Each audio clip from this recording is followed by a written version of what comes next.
Okay. We operate a constitutional democracy and we practice federalism. I know you know, as a political scientist, the best definition of federalism was by Kenneth Ware. It defines the arrangement as a multi-level system of government between a central and federal government where the relationship is coordinate and independent. So the Constitution has spelled out the sphere of influence of the states and the federal government. We check the schedule to the Constitution. The laws the areas covered by the federal government, clear, exclusive, concurrent, residual, and when there are laws from both sides, how they operate.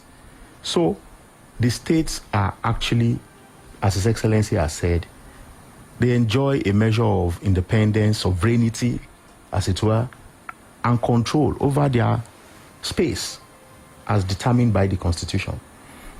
And like His Excellency said, I recall very vividly, after the local government elections on the 27th of April, the tenure of the local government chairman expired.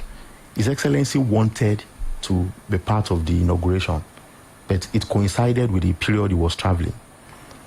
Because His Excellency did not want a day, to elapse, it was delegated to the Deputy Governor and the CJ to carry out the exercise, notwithstanding that it was a big event that the governor would love to be part of. Some states currently do not have democratically elected systems. It's in the judgment. We have. This government has conducted local government elections twice. So the government is responsible.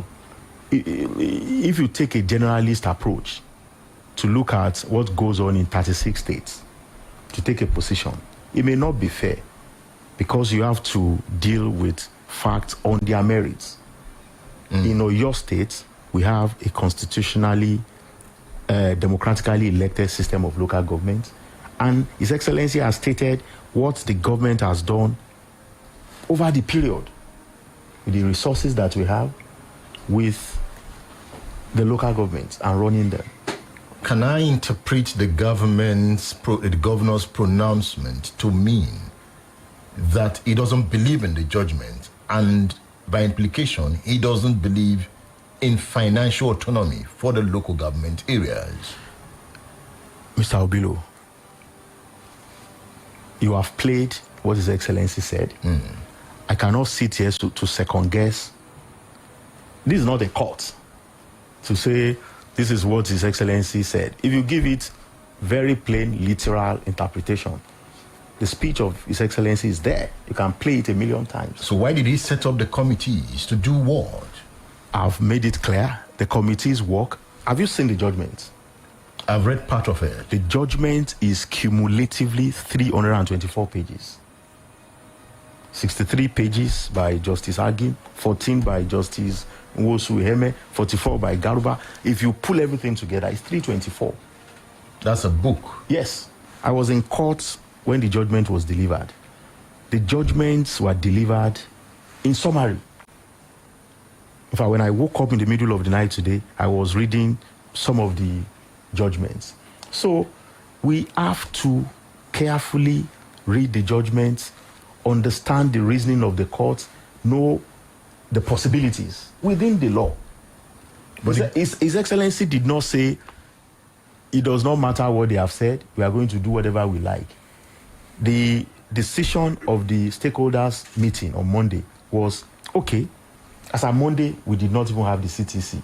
You can find out. The CTCs were released yesterday, a week after the judgments were handed down. So we will now begin to study it and respond. We have 4 to 6 weeks and come back to the governor to say, these are the limits, these are the possibilities within the law. So why did he conclude that a lacuna has been created by the judgment?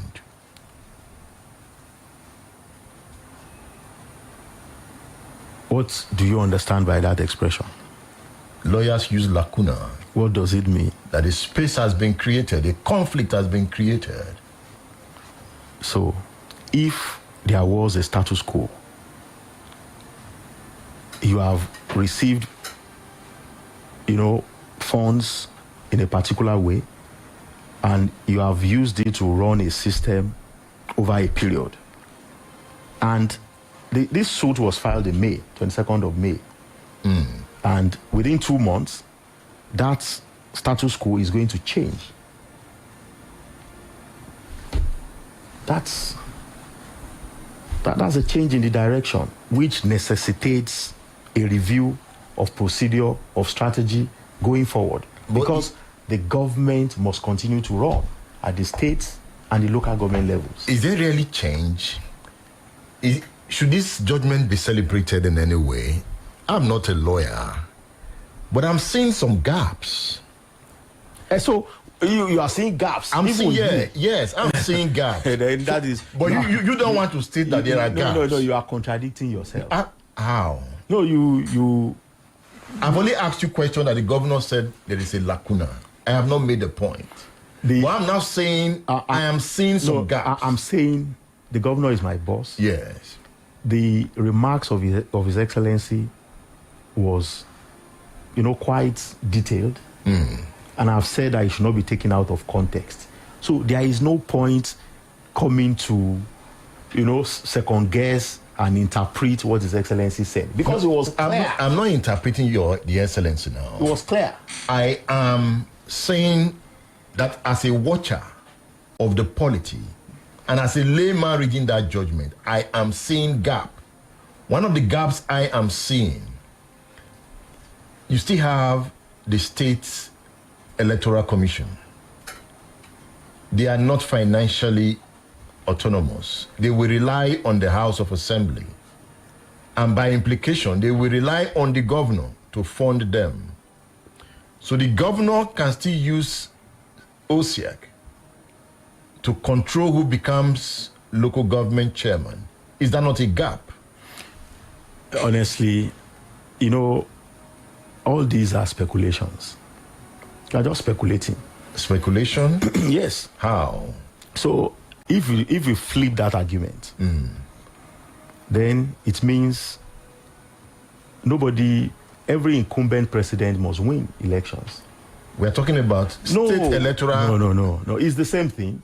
Local government elections are basically selection. Will you agree? Who appoints INEC officials? INEC is more independent than what we have in states. Well, do you agree? I don't agree. I know you will not agree. How can I agree? How? What goes on? Is it local government? Is it elections? So what did we have on the 27th of April? What did you have? I can show you pictures on my phone. I voted in my ward. You voted? Yes, I did. And PDP won everywhere. Well, that was the result. PDP must be very popular. Did you contest? This was me. Voting. My ward, voting. And so many people could not vote. So many persons could not vote. The law has. We are not in a chaotic environment. The law that set up OSIEC, that gave powers to all the offices, has provided a way out for grievances to be addressed. After the elections, tribunals were set up for people with valid grievances to litigate. So if you sit down here as a journalist to say all the wide claims you are making, you are not fair to the government. To the government? Yes. I have monitored local government election for more than 20 years. Mr. Commissioner, I can confidently tell you that local government elections in Nigeria are sham elections. Well, that is your view. I have not monitored in 20 years, but I can say that the last election that I witnessed was very fair.